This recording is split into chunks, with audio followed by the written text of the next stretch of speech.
western North Texas. Day 1.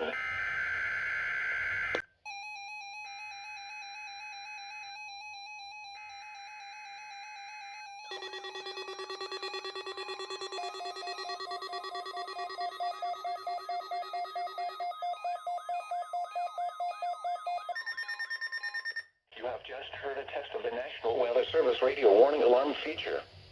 Reception of this broadcast and the warning alarm will vary at any given location. This did not go off. This variability, normally more noticeable at a greater distance from the transmitter, will occur even though you are using a good quality receiver in perfect working order.